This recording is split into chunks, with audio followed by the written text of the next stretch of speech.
Greetings. Welcome to the Union Pacific fourth quarter 2022 conference call. At this time, all participants are in listen-only mode. A brief question and answer session will follow the formal presentation. If anyone today should require operator assistance during the conference, please press star zero from your telephone keypad. As a reminder, this conference is being recorded, and the slides for today's presentation are available on Union Pacific's website. It is now my pleasure to introduce your host, Mr. Lance Fritz, Chairman, President, and CEO for Union Pacific. Mr. Fritz, you may now begin. Thank you, Rob, and good morning and welcome to Union Pacific's fourth quarter earnings conference call. With me today in Omaha are Kenny Rocker, Executive Vice President of Marketing and Sales, Eric Gehringer, Executive Vice President of Operations, and Jennifer Heyman, our Chief Financial Officer. The fourth quarter and 2022 overall were challenging for Union Pacific and our employees. The lengthy labor negotiations tested our workforce, while customers felt the impact of our service issues. Two things are critically important as we turn the page to 2023. First is the trend line of improving freight car velocity since late summer, although acknowledging there were bumps along the way. And second is how we move forward, establishing consistent service for our customers day in and day out and demonstrating to all stakeholders our commitment to excellence. Now, turning to our fourth quarter results. This morning, Union Pacific is reporting 2022 fourth quarter net income of $1.6 billion, or $2.67 per share. This compares to fourth quarter 2021 results of $1.7 billion, or $2.66 per share. Our fourth quarter operating ratio of 61% deteriorated 360 basis points versus 2021, driven by continued service challenges and the impact from winter weather. For the full year, reported operating ratio finished at 60.1%, deteriorating 290 basis points, driven by operational inefficiency, inflation, and higher fuel prices. The entire Union Pacific team recognizes that 2022 did not meet expectations. Crew constraints in critical locations, impacted by shifting demand, had a real impact on our performance. As you'll hear from Eric, we are building resiliency into the network through hiring efforts, shifting critical resources, and better operations to address that shortfall. And you're seeing those benefits manifested in how the network has responded since Thanksgiving through the ups and downs of extreme winter weather. These challenges aside, we achieved volume growth for the year. We demonstrated our commitment to meet customer needs with business development wins that are critical to long-term financial success. The recent onboarding of Schneider is a great proof statement of delivering on that commitment. We also made significant progress towards our climate goals. In 2022, we increased our biofuel blend to over 4.5%, on pace to achieve our 2030 target of 20%. This is a key initiative in achieving our 2030 greenhouse gas emission reduction targets. In addition, for a fourth consecutive year, we improved our fuel consumption rate on a year-over-year basis, lowering it 1% to an all-time record. This helped our customers avoid 23.4 million metric tons of greenhouse gas emissions by using rail versus truck. Union Pacific will continue to be a rail leader in sustainability. Now, let's start with Kenny for an update on the business environment. Thank you, Lance, and good morning. Fourth quarter volume was up 1% compared to 2021. Gains in our premium business group were partially offset by a decline in our bulk area. However, freight revenue was up 9%, driven by higher fuel surcharges and strong price. Let's take a closer look at each of these business groups. Starting with bulk, revenue for the quarter was up 7% compared to 2021, driven by a 10% increase in average revenue per car, reflecting higher fuel surcharges and solid core pricing gains. Volume was down 3% year over year. Grain and grain products volume was down 2%, driven by a decrease in export grain shipments. Despite strong market demand, we faced service and weather challenges that slowed shuttle cycle times, as well as having a tough 2021 comparable. Fertilizer carloads were down 15% year over year, driven by reduced shipments of potash due to market softness, along with another tough comp to 2021's fourth quarter. Food and refrigerated volume was down 8% due to reduced shipments of finished beverage products and their associated raw materials. And lastly, coal and renewable carloads remained flat in the quarter as our ability to capture demand from favorable natural gas prices was impacted by weather and service challenges, particularly in late December. Moving on to industrial. Industrial revenue was up 5% for the quarter, driven by a 5% improvement in average revenue per car due to higher fuel surcharges and core pricing gains, somewhat offset by a negative business mix. Volume for the quarter was flat. Industrial chemicals and plastic shipments were down 4% year-over-year, driven by lower industrial chemicals demand. Metals and minerals volumes continued to deliver robust year-over-year growth, driven in part by our business development efforts. Volume was up 8% compared to 2021, primarily driven by an increase in frac sand shipments and growth in construction materials. Forest products volume declined 17% year-over-year, driven by weak corrugated box demand and softness in the housing market. Energy and specialized shipments were up 2% compared to 2021, driven by an increased waste and soda ash demand, partially offset by fewer petroleum shipments from regulatory changes in Mexico markets. Turning to premium, revenue for the quarter was up 15% on a 3% increase in volume. Average revenue per car increased 12%, due primarily to higher fuel surcharge revenue and core pricing gains. Automotive volume was up 9%, driven by strengthening production and inventory replenishment for finished vehicles. Intermodal volume was up 2%, driven by increased international shipments, mainly due to an easier comp in 2021. Although domestic volumes decreased due to soft market demand, declining truck rates, and increased over-the-road capacity, the aforementioned negative impact was partially offset with the Schneider conversion in December.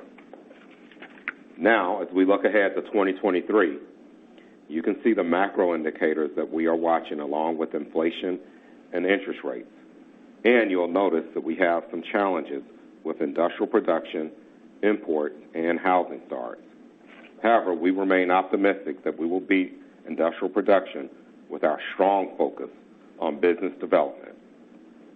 So, now moving on to slide 8. Here's our market outlook for 2023 as we sit here today. Starting with our bulk commodities, we expect a challenging year with grain based on drought conditions, which will affect crop availability in UP-served origins. However, we expect to see growth in coal. Even though natural gas prices have come off their highs, low inventories will support continued demand. We are keeping a close eye on natural gas prices given the price impact of our index-based contracts. In addition, we expect biofuel shipments for renewable diesel to continue to grow due to solid market demand, new production facilities coming online, and business development wins. Moving on to industrial, the forecast for industrial production is to shrink slightly in 2023, and the demand is softening in forest products. However, we expect to see continued strength in metals with new business wins. And lastly, for premium, we expect the entire intermodal market to be challenged, both international and domestic, by high inventory levels, lower truck rates, and tempered consumer spending. We expect to outperform that market, however, through our new business with Schneider, as well as opportunities to grow with other private asset owners and our strong IMC partners. We expect automotive growth to be another bright spot in this segment, driven by production strength and inventory replenishment. As I wrap up my comments, I want to take a moment to express my gratitude to our customers and the operating team. Over the past month, extreme weather events impacted large portions of our network, and I want to thank our employees who safely worked around the clock in harsh conditions to keep the railroad running for our customers. And with that, I'll turn it over to Eric to review our operational performance. Thanks, Kenny, and good morning. Starting on slide 10, safety is at the foundation of everything we do. We have enhanced our training programs and are working to solidify our safety culture through ownership and personal accountability. These efforts drove an 18% improvement in our 2022 full-year personal injury safety results, which is at the lowest level in 5 years. We look to leverage these gains to improve derailment performance in 2023. While good progress overall, our goal remains returning each employee home safely at the end of the day. Moving now to slide 11 for a look at our current operational performance. Our attention throughout 2022 was focused on onboarding the necessary crew resources to operate a fluid network and meet customer demand. I would like to thank our partners in Workforce Resources and the operating team for their great work in recruiting and onboarding new team members. We currently have around 600 employees in training, as our pipeline is significantly stronger than it was a year ago. That being said, our hiring efforts will continue in 2023 as we backfill for attrition and target locations across the northern region where crew challenges persist. In the near term, we will continue to utilize borrow-outs to supplement crew shortfalls. Another key element in increasing fluidity is the reduction of excess inventory, which builds the foundation for a strong and resilient service product. I am proud of the progress we made, which would have not been accomplished without the dedication and tireless work of the commercial and operating teams. Mother Nature threatened to derail some of that progress in the last weeks of December with blizzard conditions and extreme cold temperatures across much of the network. However, our team responded and we quickly rebounded, demonstrating greater resiliency that we can build on in 2023. With current freight car velocity around 210 miles per day and trip plan compliance measures demonstrating sequential improvement, we look to maintain that progress as volumes strengthen into 2023. Now let's review our key performance metrics for the quarter, starting on slide 12, which continue to trail 2021's results. Both freight car velocity and manifest and auto trip plan compliance were flat sequentially from last quarter's results. Importantly, however, intermodal trip plan compliance did improve 11 points sequentially as supply chain congestion alleviated, resulting in less stacked containers at the inland ramps. Near the end of the quarter, we successfully onboarded the Schneider intermodal business and remain actively engaged to manage that transition. Turning to slide 13 to review our network efficiency metrics, which also lag 2021's fourth quarter measures. Locomotive productivity, workforce productivity, and train length all declined sequentially, driven by lower volumes in the back half of the quarter and winter weather challenges. Entering 2023, the team remains focused on strengthening the network while recovering lost productivity. Moving to slide 14, we continue to exercise discipline in our capital spending while delivering value to our shareholders. We are targeting 2023 capital spending of $3.6 billion, pending final approval by our board of directors. While a projected increase from last year, we expect capital spending to remain in line with our long-term guidance of less than 15% of revenue. As always, our first capital dollars will support our existing infrastructure. This spending will harden our infrastructure, renew older assets, and support safe operations. For 2023, in addition to a higher inflationary environment, the elevated capital spending will be driven by increased locomotive spending of $175 million. With 430 modernized locomotives currently in the fleet, we will bring the total modernized to over 1,000 by the end of 2025. These modernizations not only help build resiliency into the network through enhanced reliability and productivity, but also further the progress towards our carbon emission reduction goals. We continue to invest capital for growth. On the intermodal front, we are investing in additional capacity at the Inland Empire Terminal, and we will be expanding our footprint in Kansas City. And on the capacity side, we will continue to invest in projects like sidings that drive productivity, allow us to handle more car loadings, and improve our network efficiency. Wrapping up on slide 15, we are dedicated to improving our service product in 2023. Slide 15 provides a roadmap of the key activities to achieve that goal. We demonstrated meaningful improvement in our safety results in 2022 through an enhancement to our safety management systems and continue towards the goal of world-class safety. Additionally, we recognize the importance of quality of life concerns that our agreement professionals voiced. We continue to work closely with union leadership to find win-win solutions that enable a strong service product and provide our employees with more consistent work schedules. As we sustain improved operational performance, use our resources more efficiently, and reduce variability, we will generate productivity. At the same time, technology enhancements will drive further productivity and support a consistent and reliable service product for our customers. With that, I will turn it over to Jennifer to review our financial performance. Thanks, Eric, and good morning. Let's start with fourth quarter income statement on slide 17.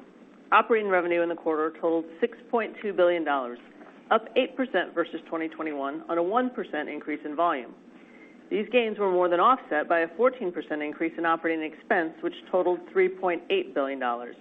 Excluding the impact of higher fuel prices, expenses were up 7% in the quarter. Operating income of $2.4 billion declined 1% versus 2021. Other income remained strong, up 11% to $92 million, driven by higher real estate income and pension benefit, which offset 2021's $36 million gain on the sale of a technology investment. Interest expense increased 13% as average debt levels increased more than $3 billion year over year. Net income of $1.6 billion declined 4%, but when combined with share repurchases, resulted in essentially flat earnings per share at $2.67. Fourth quarter operating ratio of 61% increased 360 basis points, driven by higher inflation and operating costs. Falling fuel prices during the quarter had a favorable 20 basis point impact. Looking more closely at fourth quarter revenue, slide 18 provides a breakdown of our freight revenue, which totaled $5.8 billion in the fourth quarter, up 9% compared to 2021. Volume contributed 75 basis points. As fuel prices stayed high year over year, fourth quarter fuel surcharge revenue also remained elevated, totaling $975 million and increased freight revenue 850 basis points. Strong core pricing gains that exceeded inflation dollars were more than offset by a negative business mix, resulting in a 25 basis point decline in freight revenue. Fewer forest product shipments combined with higher international intermodal and rock shipments drove the negative mix.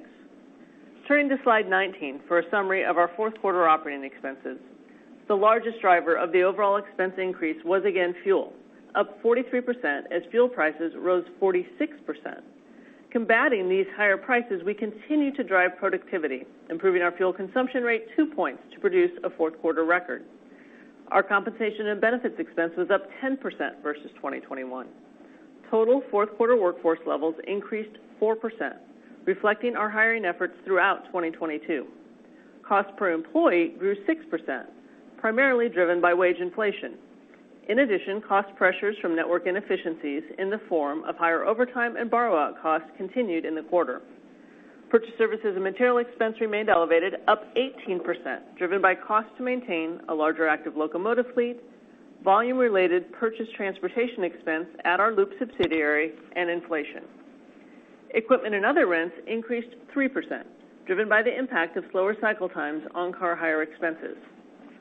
Other expense was flat in the quarter, as higher travel and casualty expenses were offset by a partial insurance recovery related to 2021's bridge fire, as well as lower state and local taxes. Looking to 2023, we have opportunities across the board to improve efficiency, and that's job one as we recover our service product. Although we still expect to be more than volume variable with our workforce, we will continue to aggressively hire crews in critical locations and to backfill attrition. For 2023, we expect our all-in inflation to be around 4%, while cost per employee is expected to increase in the mid-single digits as elevated wage inflation is partially offset by productivity. Depreciation expense should be up around 3% versus 2022. And below the line, similar to last year, we expect other income to remain elevated versus historic levels, driven by higher real estate and interest income. Finally, we expect our 2023 annual effective tax rate to be around 24%. Moving to slide 20 with a quick recap of full year 2022 results, which are shown on the slide as reported and include the impact of the third quarter PEB adjustment. Revenue was up 14%, an annual record driven by increased fuel surcharges, strong pricing gains, and 2% volume growth. Record operating income increased 6% to $9.9 billion, which includes a net increase of just under $700 million from fuel surcharges. Our full-year reported operating ratio of 60.1% deteriorated 290 basis points versus 2021. Network inefficiencies and inflation were the primary components of the degradation, with the PEB adjustment and higher fuel prices impacting the full-year operating ratio by 30 basis points and 20 basis points, respectively. Earnings per share finished the year at a record $11.21, a 13% increase versus 2021 results. Our consistent and disciplined approach to deploying capital back into our railroad, coupled with volume growth that produced increased operating income, drove a 90 basis point improvement in return on invested capital to a record 17.3%. Turning to shareholder returns in the balance sheet on slide 21, full-year cash from operations increased over $300 million to $9.4 billion, a 4% increase from 2021. The first priority for our cash is capital investment, which finished 2022 at $3.4 billion, or just under 14% of revenue. Our cash flow conversion rate finished 2022 at 82%, and free cash flow totaled $2.7 billion. Although a decrease of nearly $800 million versus 2021, that includes an almost $700 million increase in cash capital, a more than $350 million increase in dividend payments, and $70 million for PEB back pay settlements. Our dividend payout ratio for 2022 was around 45%, in line with our long-term target, as we rewarded shareholders with a 10% dividend increase in the second quarter and distributed nearly $3.2 billion. We also returned cash through strong share repurchases, buying back 5% or 27 million of our common shares at an all-in cost of $6.3 billion. In total, between dividends and share repurchases, we returned $9.4 billion to our owners in 2022, demonstrating our ongoing commitment to deliver significant shareholder value. We closed out the year at an adjusted debt-to-EBITDA ratio of 2.9 times, consistent with our resolve to maintain strong investment-grade credit ratings as we finished the year A-rated by Moody's, S&P, and Fitch. Turning now to our view on 2023. We think about the year ahead in two parts, what we can control and what we cannot. We don't control the markets we serve, and as you saw on Kenny's slide of economic indicators, it's a mixed bag in terms of expectations. We do control the way we compete in those markets with the great foundation of the UP franchise. Onboarding Schneider is clearly the marquee win for 2023. And with Kenny's team posting profitable wins across the board, we are positioned to further outperform the market. In 2023, that will be evidenced by car loadings that exceed industrial production. Another area where we don't have direct control is the current inflationary environment, which continues to be elevated. However, we know we have it within our control to improve operations. As you heard from Eric, it's imperative that we improve the reliability of our service product while regaining lost productivity. In addition, as we've demonstrated consistently, we expect to generate pricing dollars that exceed inflation dollars in 2023. Assuming current fuel prices and our thoughts on volume, productivity, and price, we expect to improve our full-year 2023 operating ratio on a year-over-year basis. That said, there will be a lag to fully offset the impact of inflation on our profitability until we are able to actively touch or reprice our business while also further improving productivity. Turning to capital allocation, we continue to make significant investments into our business with an expected 6% increase in capital investments versus 2022 to $3.6 billion. Growth is the cornerstone to the long-term financial success of Union Pacific, and we are continuing to invest in opportunities that support that strategy. In addition to the locomotive and intermodal investments Eric described, we also are investing to support carload growth. The remainder of our capital allocation plans remain unchanged, rewarding our owners with an industry-leading dividend payout of around 45% and returning excess cash through share repurchases. With our balance sheet currently leveraged at the desired levels, the amount of cash available for repurchases will be less than in prior years and predominantly funded from cash generation. With the new year comes new opportunities, and by focusing on what we can control, we are confident in our ability to provide strong value to all of our stakeholders in 2023. So with that, I'll turn it back to Lance. Thank you, Jennifer. Let's wrap up on slide 24. We made great strides on personal safety in 2022, and it's imperative we continue that momentum. The commitment made by our employees to care for one another has been exceptional, resulting in our best employee safety metrics in 5 years.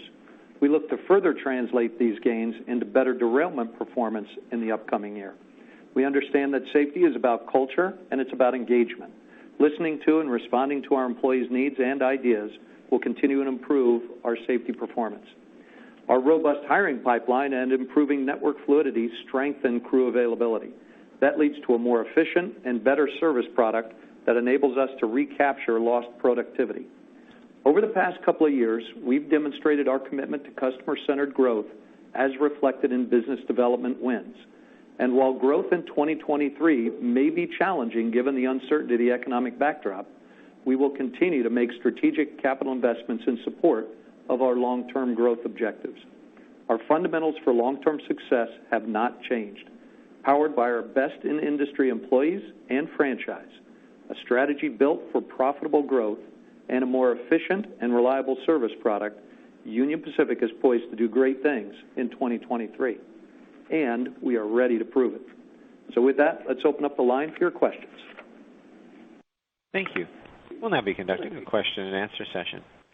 If you'd like to ask a question, please press *1 on your telephone keypad, and a confirmation tone will indicate your line is in the question queue. You may press *2 if you'd like to remove your question from the queue.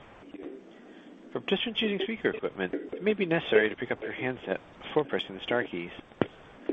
In the interest of time, and so that we can accommodate as many analysts as possible, we ask everyone to please limit themselves to one question. Thank you. And our first question today will be coming from the line of Jon Chappell with Evercore ISI. Please receive your question. Thank you. Good morning. Eric, kind of bigger picture question for you. If we go back to the Investor Day and you laid out a multi-year productivity improvement for the network, obviously some of that's been delayed given the macro challenges, but are you confident that you can eventually obtain the aggregate plan over time? Or does the slower macro backdrop, higher labor costs, some of these recent service challenges, weather, et cetera, mean that the total aggregate improvements are reset at a lower level going forward?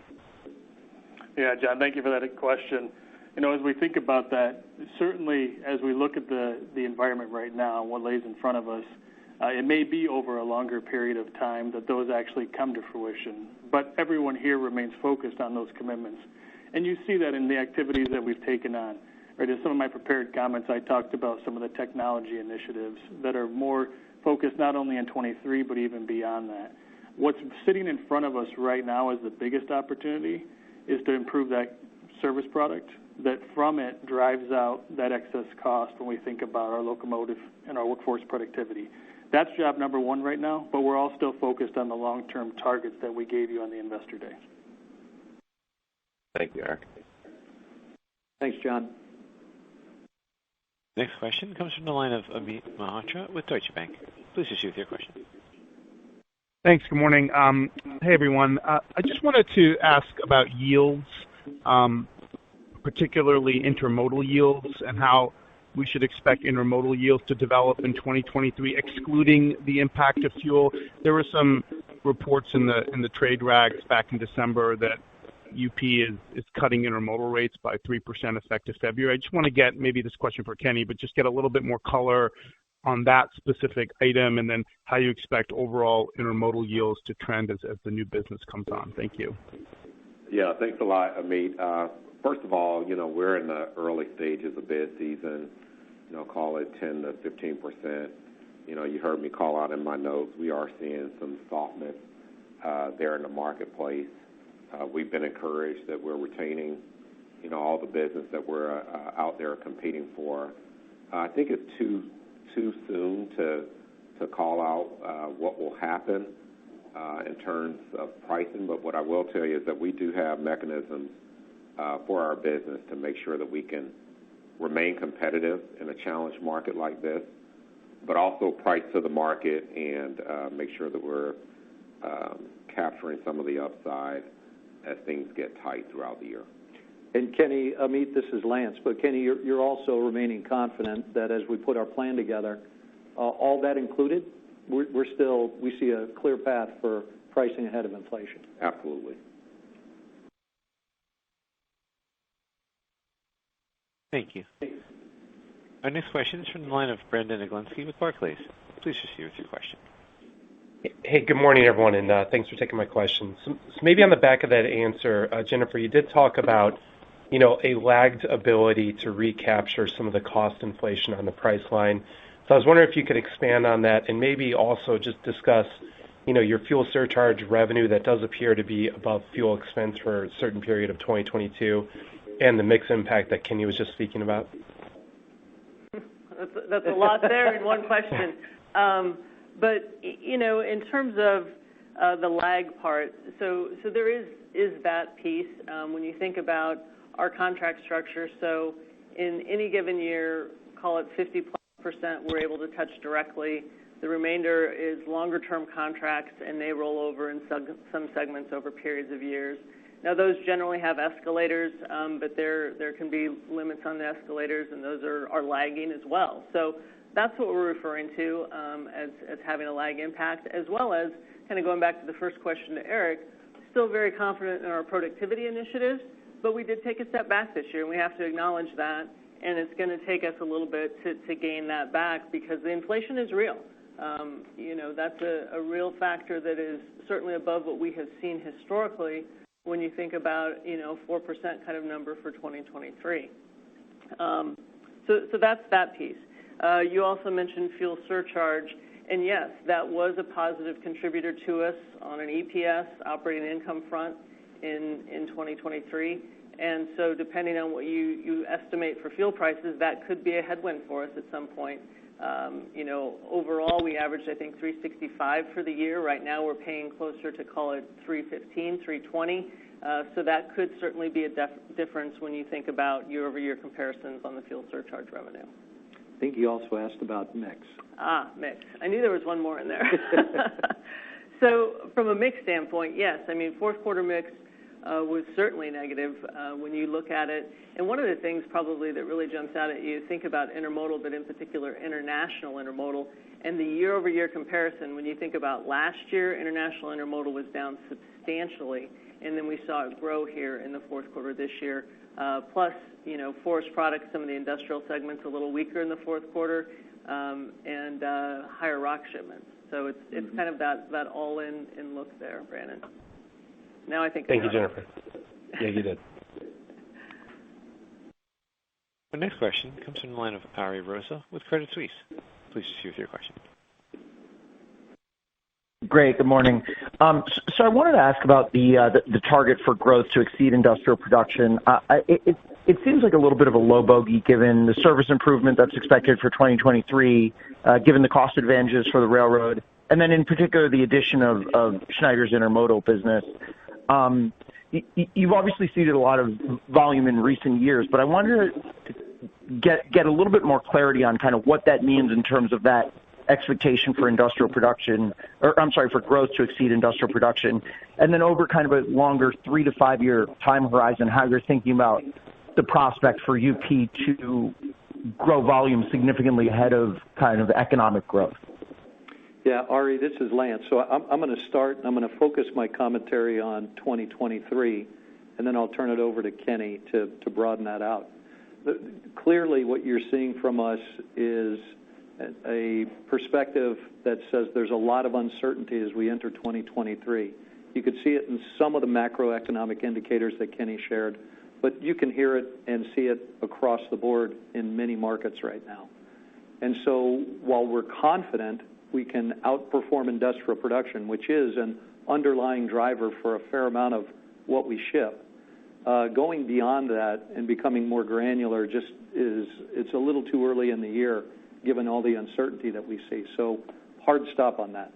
Yeah, so Lance, I want to hit hard for those on the call. The mindset of this management team and the commercial team is really to drive business development. And so that's one thing that we can control. There are some markets out there that we really want to go after that we think are right. Renewable diesel is one of them, and we feel good and confident about the wins there. If you look at finished vehicles, both the finished vehicle side and also the auto part side is an area that we feel good about. There are some expansions that are coming along our line that we won in the petrochem area with plastics and industrial chem. And then also we've talked and been very bullish about metals as we've seen some wins come up there. So very focused on the things we can control and been encouraged that car velocity has been improving along the way. Our next question comes from the line of Tom Wadewitz with UBS. Please proceed with your question. Yeah, good morning. So I wanted to touch a little bit on some of the price commentary. Can you say, like, kind of broad brush what you're assuming on intermodal revenue per car and coal revenue per car? You know, what are you assuming when you talk about inflation, pricing dollars above inflation? And then maybe if you can just offer a comment on kind of broader pricing. Is the dynamic changing in rail, rail competition? You've won a bunch of business over the last, 18 months. Is that having an effect on the competitive dynamic, or would you say things are pretty stable?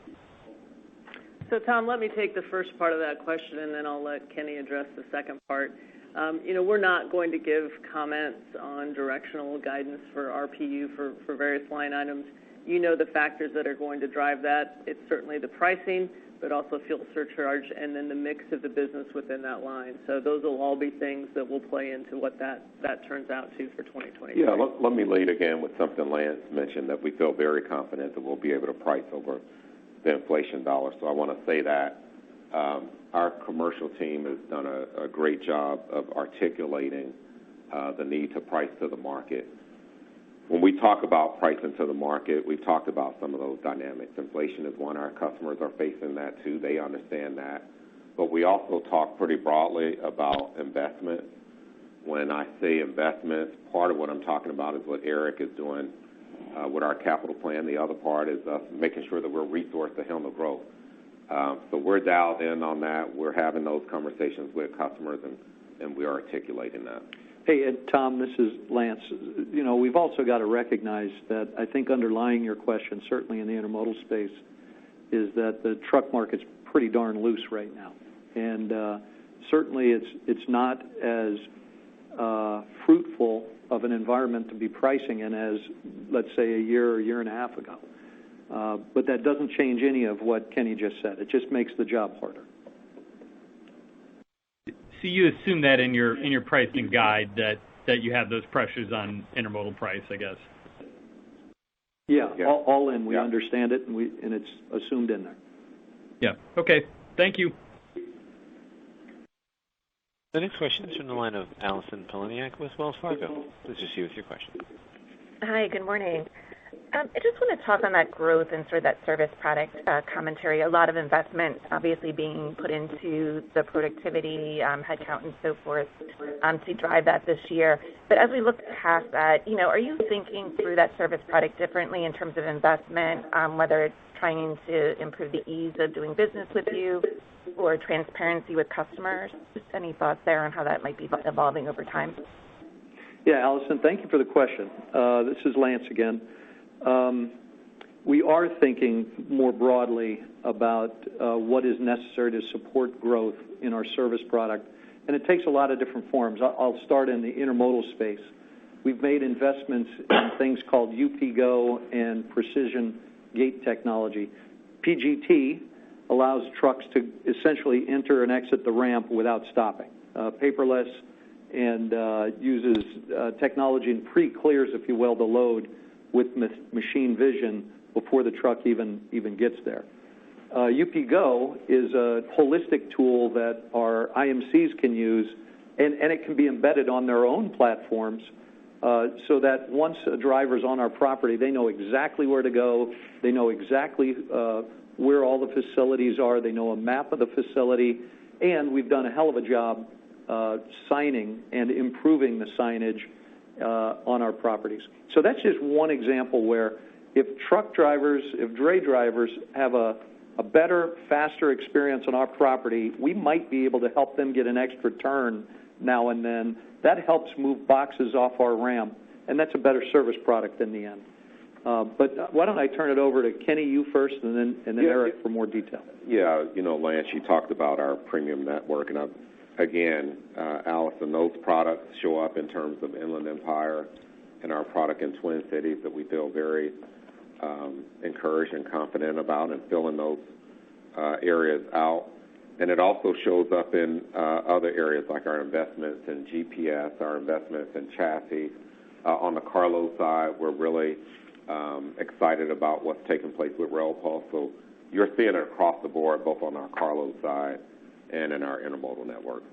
And Allison, as we think about consistent and reliable service, a couple examples from the operating side that we're all involved in is, and when I talk about modernizations, an improvement in reliability of 50% in those locomotives once modernized, it's significant, it's meaningful, it's less variability that will drive improved service.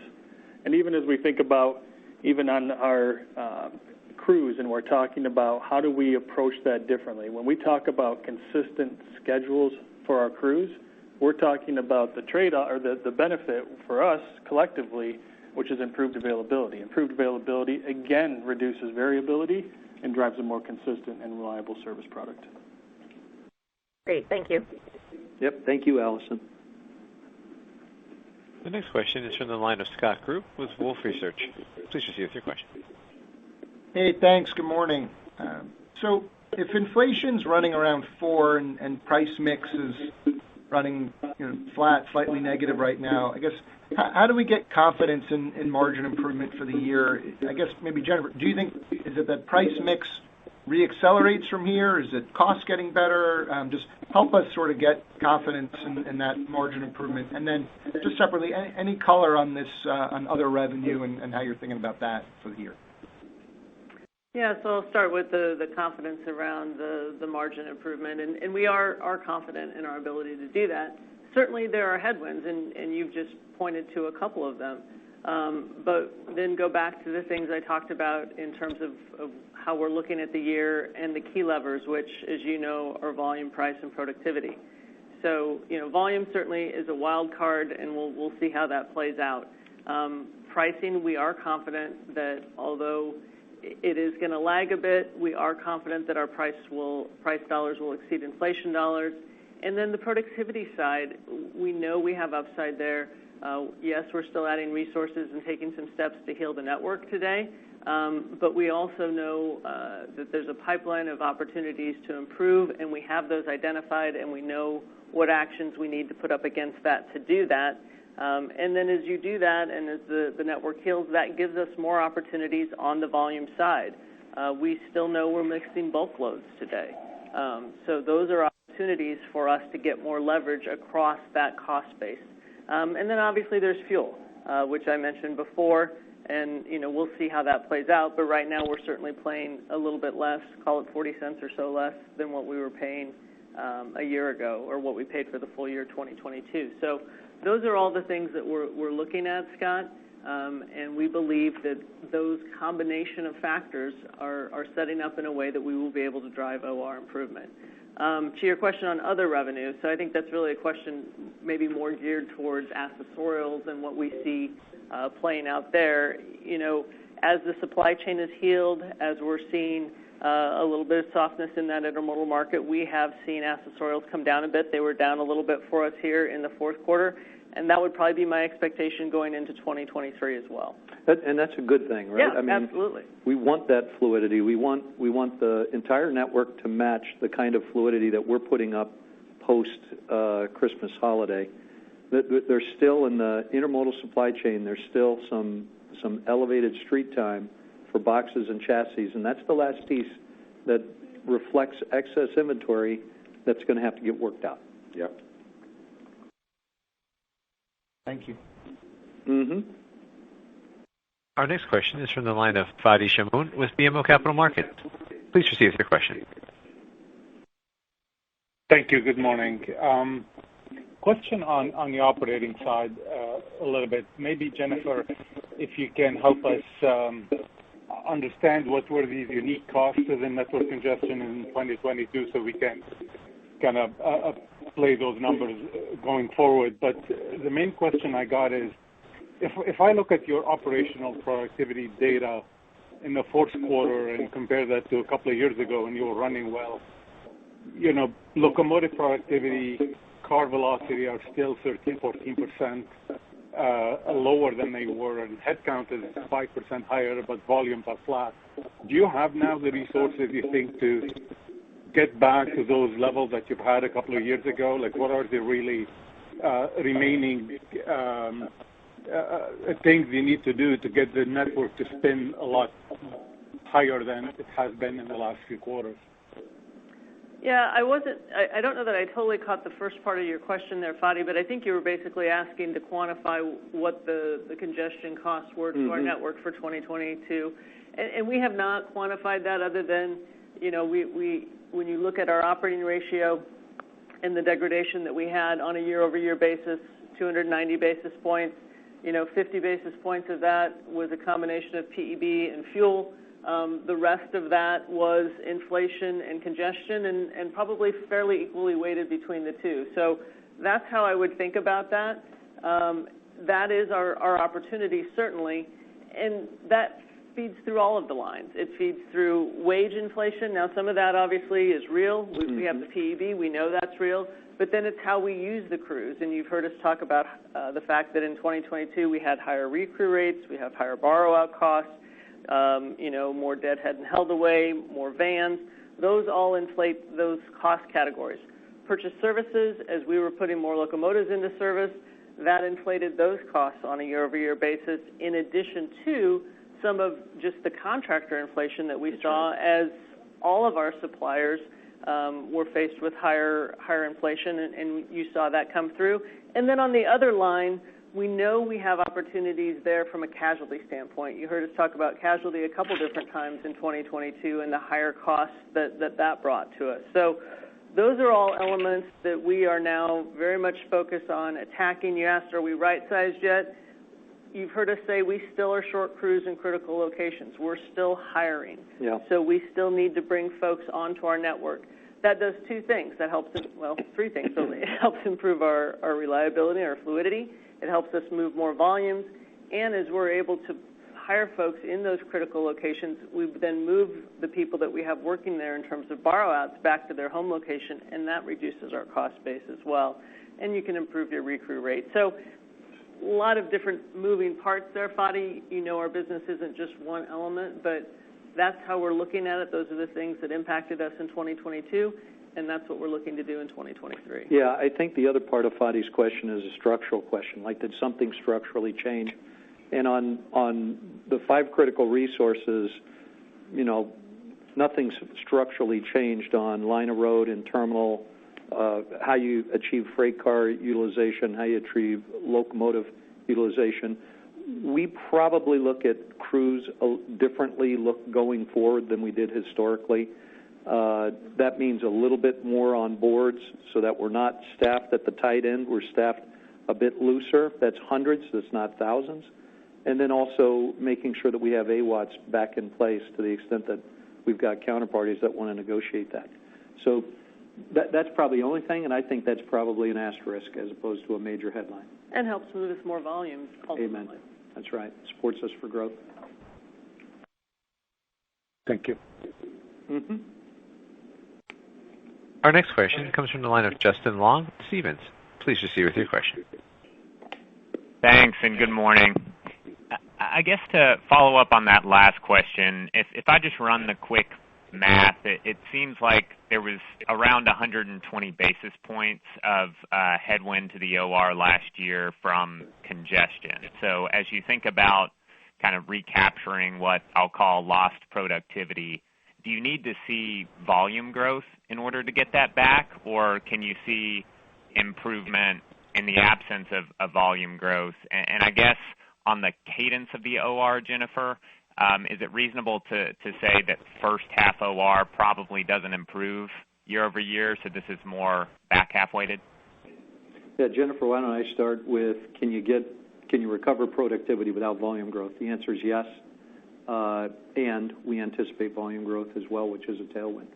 Yeah, so the only thing I'd say in terms of cadence there is really pointing out to the fuel piece of it, and where you saw fuel was a bigger headwind to us in the earlier part of the year than the latter part of the year.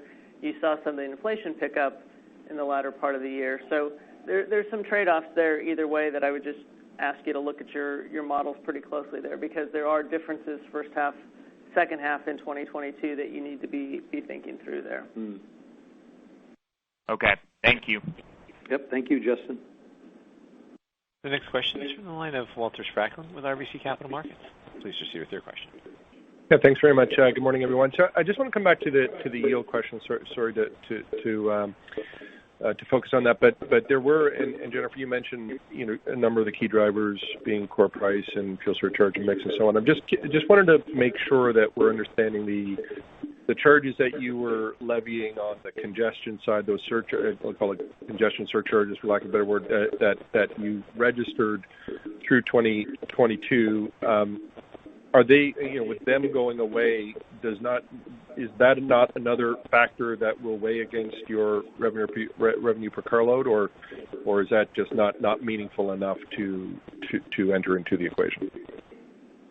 Jennifer, you want to take that? I think you were referencing congestion surcharges. I think he's talking about accessorials. Oh, accessorials. Yeah. Okay. Again, we do expect that they could be less year over year, but I don't see that as a significant driver for us.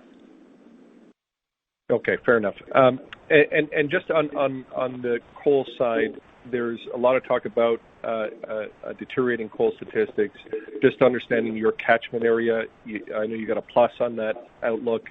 How does that compare with what we're hearing from the EIA and what you're seeing in your catchment area? Kenny? Yeah, we feel good about being able to move coal in these natural gas prices and even the forward curve for the rest of the year.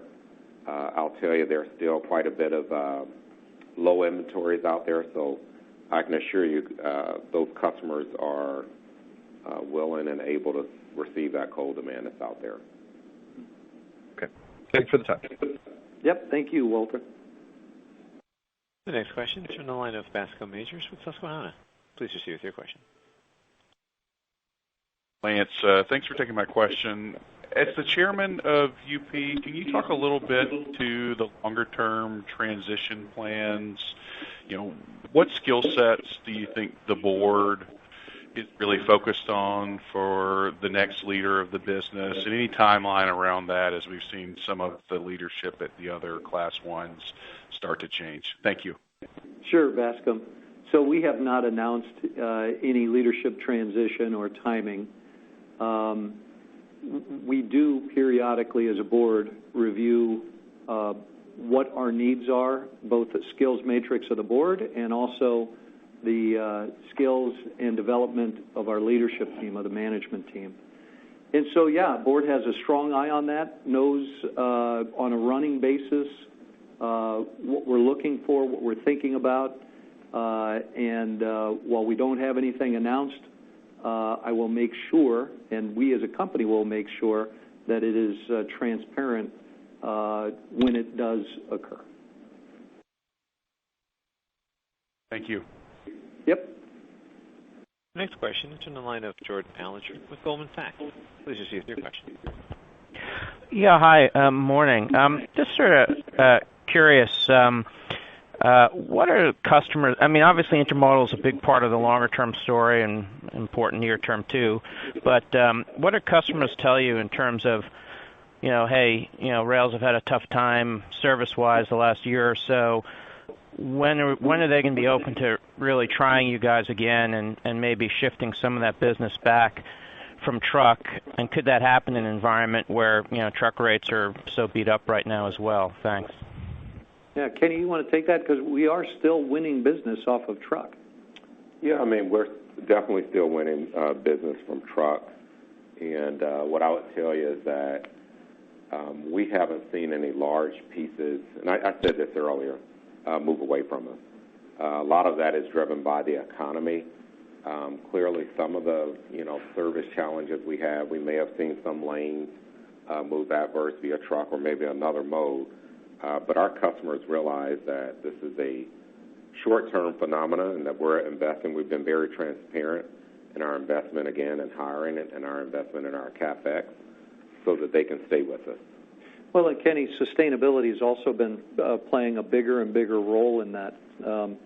Some of our sophisticated customers we're helping them understand, and they're asking us for greater detail on how we can be part of their sustainability initiatives, and that's driving more look at us as opposed to less look at us. We just joined the Dow Sustainability Index, and that's just one marker of many that say that we're quite serious and making good progress in those areas. I mean, Lance, you talked about it a little bit earlier. If you look at our car velocity, from the summer to now, we've seen some improvement. And Eric and I were talking about this a couple days ago. If you look at third quarter to fourth quarter sequentially on our premium network, that is improving as we onboarded Schneider. So that gives us a lot of confidence. Right. I mean, just continuing on that, I mean, the other side of share is, the West Coast probably lost to the East Coast this year for a myriad of reasons. Do you think some of that shifts back over the course of 2023? Some of that was really, I think, labor challenges that you saw on the ports and a little bit of ambiguity on what they thought might happen. I think as we see that clear up on the ports, that you'll see a little bit more of that volume come back to the West Coast port. Again, everything that we're doing, all of our investments around Inland Empire, the G4 reload with ag, the Dallas stuff in Dallas. I'm telling you, we're bullish to make sure we can make those areas more competitive for the customers. Thank you. Yep, thank you. The next question is from the line of Cherilyn Radbourne with TD Securities. Please proceed with your question. Thanks very much, and good morning. My question sort of picks up on that last one. I did want to ask about the mixed outlook for international intermodal. Clearly, the inventory cycle is the most important factor there. So I'm curious whether implicit in your guidance is the potential for a second half recovery in intermodal. And then along with that, I was also curious on, your thoughts regarding the timing of a labor settlement on the West Coast and what you thought that would mean for market share in LA Long Beach, which I think you just addressed. Let me start, Kenny, and I'll talk to the labor negotiation that's going on the West Coast. So that started up, I want to say, in July of last year. There has been negotiation. There hasn't been a lot of progress announced publicly, but the port directors share with us that they have confidence they're going to reach an agreement, that the temperature is low, and there's a line of sight to reach agreement. So from that perspective, I think we're going to be okay. Yeah, as we're spending time with customers, it's a mixed bag of when they think some of these inventory issues will get resolved. So, some are saying summer, some are saying, back half of third quarter. For us, we're not going to try to time that or be so precise to time it. What we're really focused on is making sure that we've got the service product where it should, and I just want to double down on what I said. Sequentially, we're seeing that improvement. We've onboarded a large customer, and we're walking towards trying to capture that growth when it shows up or when it pops. Thank you. Mm-hmm. The next question is from the line of Ravi Shankar with Morgan Stanley. Please proceed with your question. Thanks, morning, everyone. Two-part question here. I think quality of life is a big focus area for you and a lot of your peers. What does that mean exactly in terms of kind of what you're negotiating and what your prospective employees are looking for? How do we think about that in terms of OR costs, et cetera? And just also, I don't think you've said the word 55 OR on this call so far, and obviously that seems like a fair way away given where we are macro-wise. But what is the path to get there, kind of given the quality of life, given the kind of PEB, inflation, everything else? Kind of is that just going to need like a really big lift from the top line to bridge that gap in the next coming years? Yeah, thanks for the questions, Ravi. So I'll start with just a quick comment on quality of life, and then maybe Eric, you can follow up on what we're negotiating there, and then Jennifer, you can handle a 55 OR. So one thing that came out of the PEB and is in the tentative agreements that were signed and now agreed to was a directive to negotiate things like unscheduled work going to scheduled work. There are other things bundled into quality of life issues for our craft employees, but that's a big one. There's a fair amount of our craft employees that are on call in an unscheduled job, and that's the way that the staffing for the railroad is handled. And so we're actively in those discussions because there is a path forward to be able to create more predictability in that work for those craft professionals. I'll let Eric kind of get into the detail. Yeah, so Ravi, as one example, we're engaged right now in a pilot where we're focused on some adjustments to the way that we collectively do the work, where we actually have a group of people in the state of Kansas that are working a defined schedule. So to Lance's point, today the vast majority of our employee base is on an on-call basis. So that's on the TE and Y side of the transportation side. In this pilot, we've carved out a handful of people where they actually are on a specific schedule. And what we're watching for is to ensure that the actual days that we have planned for them to have off occur, and that's translating then to more availability on the days in which they're scheduled to work. That's the win-win solution that we're looking for and we're focused on. And we're working on it throughout the entire period of this year, and I bet it carries into the next year because we're putting so much thought into making sure that the net impact is beneficial for both sides. Yeah, and then Ravi, to your 55 question, I mean, you've heard us talk that is still our goal, and I'll reiterate that again. We have not put a new timeline on that because of all the things that you've heard us talk about here today in terms of the challenges that we're facing. But that doesn't mean we can't improve. That doesn't mean we don't have a path to improve and a path to get there. And relative to the quality of life, it really goes back to what you've heard from both Lance and Eric. As we improve crew availability, as we improve predictability, that improves our service product and improves our ability to grow. And with that service product comes further pricing opportunities as well. So it's a virtuous circle in my view, and that's how we're going about pursuing those things. Thank you. The next question is from the line of Chris Wetherbee with Citi. Please proceed with your question. Hey, thanks. Good morning. Maybe wanted to come back to headcount and resources as we're thinking about sort of improving the network and efficiency and ultimately getting back up to sort of optimal performance. Can you give us a sense of sort of how long you think it'll take until you get heads to sort of where you think they need to be able to support the central growth that you have? And maybe, you know, is that a first half, second half kind of dynamic as you think about the relative growth in both periods? Yeah, Chris, you broke up a little bit at the end, but what I heard you asking is about we're adding headcount and resources to support network fluidity, particularly in some part of the network where we're tight on crews, and how long is that going to take? Is it a first half, second half? So we're not putting a fine button on when exactly we declare victory. What I will say is you look at how we're performing coming into 2023, and the network's fluid. We've still got tight spots in the network that are limiting our ability to grow and ship all the demand, like in coal, maybe to a lesser extent in rock.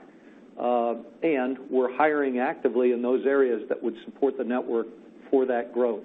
The pipeline's full. We've got 600 people in the pipeline, and we're graduating something like 150 to 200 a month at this point. So, you know, it kind of fundamentally being pretty well healed is happening this year. It's just hard to say exactly when, given that demand could shift around. We're still not meeting all demand. And the game plan is operate a fluid network like we are right now, continue to add resources to support the demand that wants to ship, and grow that volume as we're able to. Thank you. Our next question is from the line of Ken Hoexter, Bank of America. Please proceed with your question. Hey, good morning, and thanks for taking the question. Just, Jen, maybe can you put a range on the OR improvement? I know you said you're looking for improvement. You know, given the background issues that you talked about, can you clarify how much of that is impacted by service? And I guess you typically see 200 basis points of deterioration from fourth quarter to first quarter. Is there anything unseasonable or different this year? You pointed out a couple things that should look different. And then a second one, just for Lance, something totally different. Any thoughts on the STB open access mandate?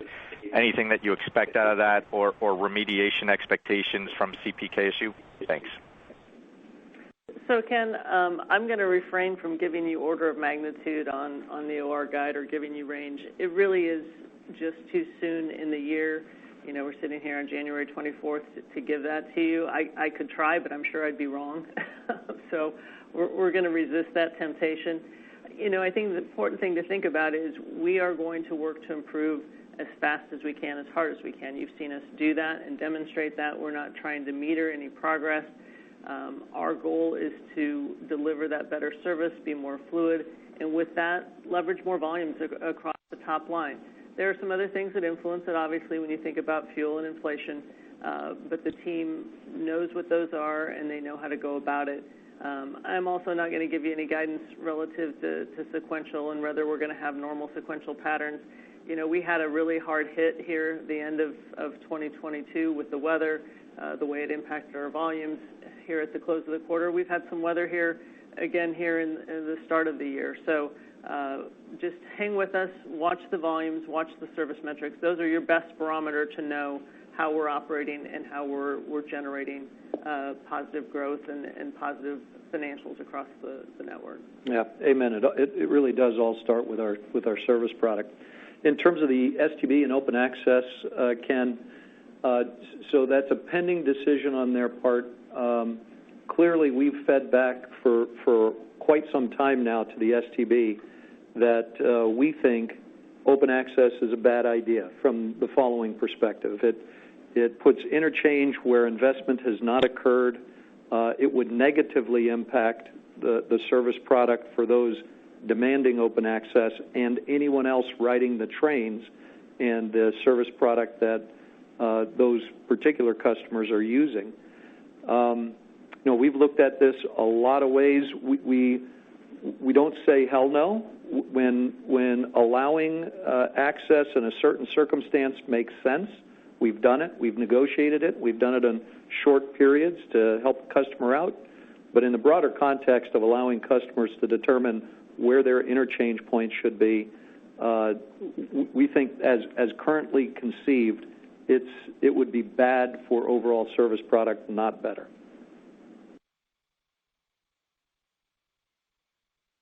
Our next question comes from the line of Brian Ossenbeck with J.P. Morgan. Please proceed with your question. Hey, good morning.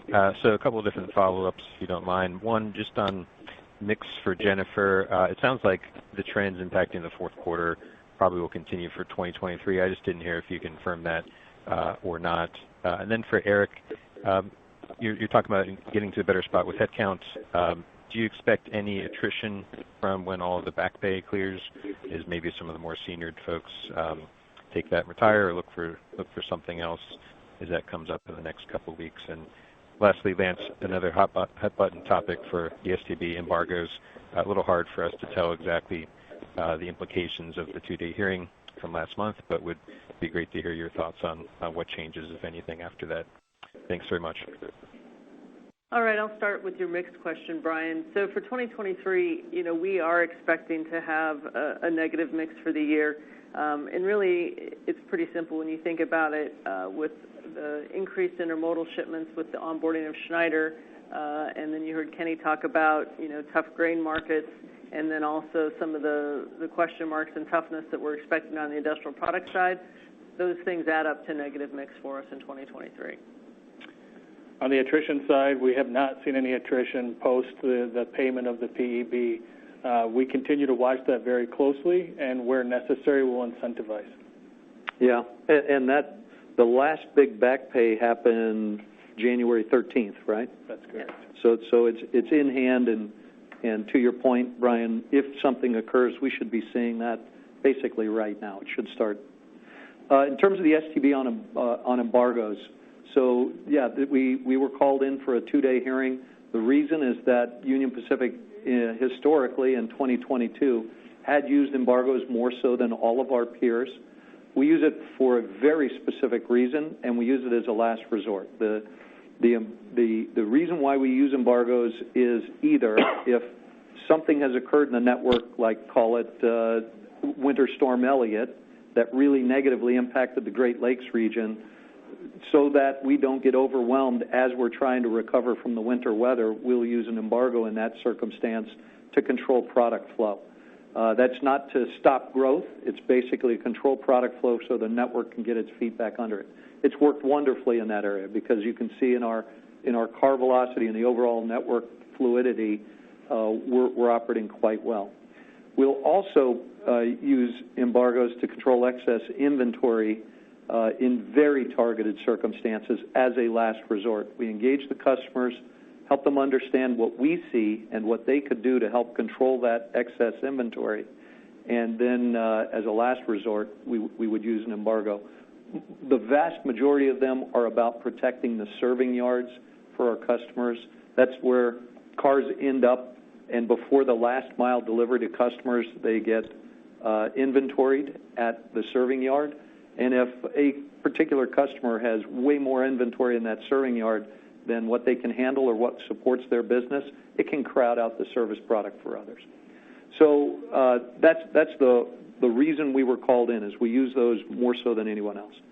I'm not sure exactly what's going to come out of that hearing. What we heard from our customers and through the STB and in continuing conversation with our customers is, boy, they want to know why and how to remedy with a lot more granularity. So we've modified what we communicate to our customers so that they understand that. And our commitment was, we're going to pause on the level of embargoes that we've been using so that we can absorb the feedback and make some additional changes in how we approach excess inventory and serving yard excess inventory and engage with customers more effectively on it. Kenny? All right, Brian, you win the title for getting us all to talk, so I'll make this quick. Two things. One, yes, we've had some pretty difficult conversations with customers, but one of the positives that has come out of that is creating tech solutions for them to give them the visibility that Lance was talking about, whether it's inventory on our line, their release rates, number of cars that are in the serving yard. We've shared those tech solutions with them here a couple weeks ago, and we're working with the customer so that they can integrate that into their supply chain. Thank you all very much. Yep, thank you, Brian. Our next question is from the line of Jeff Kaufman with Vertical Research. Please proceed with your question. Thank you very much. I'll just make this quick because a lot of mine have been answered. Kenny, what do the changes in China with their COVID policy and reopening the economy potentially mean for Union Pacific? Well, we'll have to see what plays out there. Historically, what we've seen is a little bit of fits and starts. I think what we'll also be looking at is inventory levels, at least in the near term. It may not have that much of an impact as if they start up a little bit later, it may be right in time. So a lot of uncertainty there, definitely some fits and starts. What we really need is the consumer spending and a little bit more demand to be out there, more so than the issues in Asia. Thank you. The next question is from the line of David Vernon with Bernstein. Please proceed with your question. Hey, good morning, guys. I wanted to come back to resourcing questions really quickly here, and I'll try to keep it on one theme as opposed to make all you guys kind of go around the table. What is the exact number of heads we're looking to add in 2023? And if we're thinking about adding more crew resources and locomotive resources to get a service level that's more resilient, how does that change the dynamic of adding future resources to support growth? I know it won't be one for one, but are we looking at a little bit less incremental leverage here going forward based on the changes you're making to the resourcing model right now? Yeah, you were breaking up there quite a bit, David, but I think what your basic question was how many do we expect to hire in 2023, and do we think about hiring at a different cadence maybe versus volumes going forward?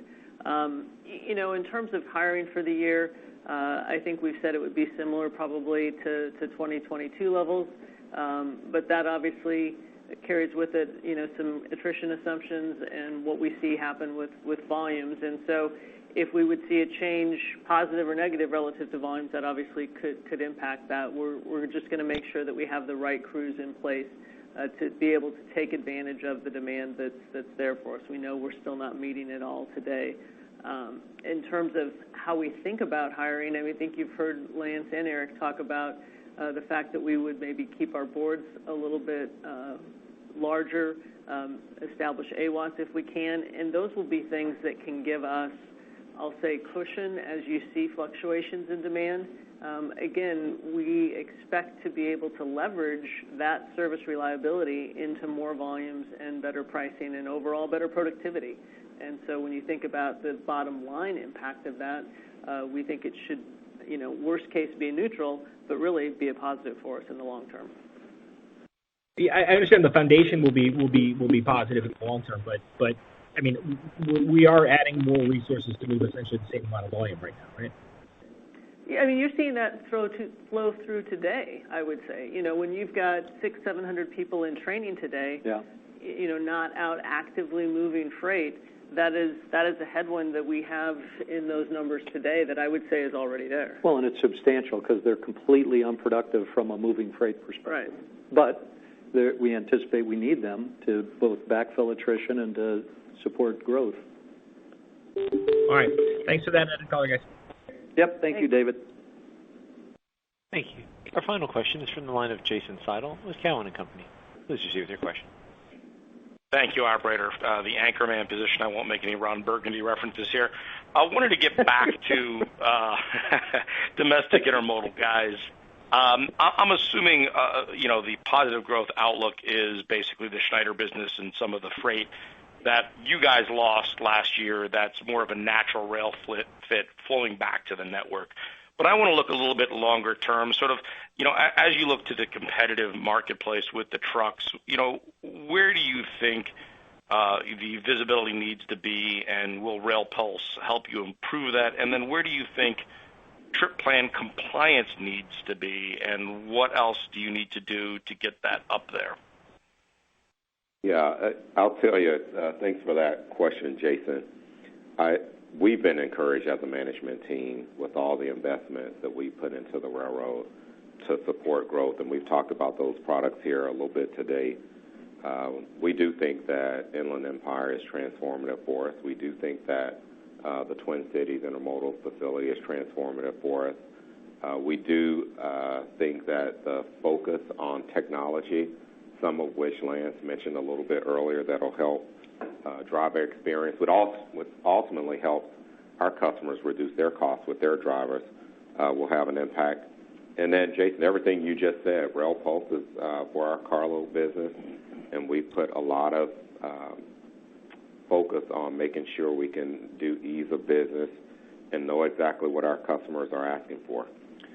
And on the performance side from a service product, Jason, we've been very consistent over the last handful of years that our intermodal trip plan compliance, starting with an 8, like 80, 85 is where we want to be. And we're also very close to our customers over the last 2 years to continue to make sure that what we're measuring is most reflective of their experience and what's most important to them. So stay tuned as we continue to evolve how we think about customer service in line with the customer's voice. And is there, if you guys get to that 85 or above, is that when it starts inflecting in a normalized demand market in terms of getting more freight on the network? The way to think about that is really when you get to 85, what we're recognizing is we are an outdoor factory. We are 32,000 miles. We do deal with winter, et cetera, et cetera. There's nobody here that gets to 85 and says we've done our job, but it's a place to strive to get to, and then reevaluate even within the challenges of being an outdoor factory with 32,000 miles. Hey, what's the next opportunity still? Fair enough. Appreciate the commentary as always. Yep. Thank you, Jason. Thank you. At this time, we've reached the end of the question and answer session, and I'll turn the floor to Mr. Lance Fritz for closing comments. Rob, thank you very much for your help this morning, and thank you all for your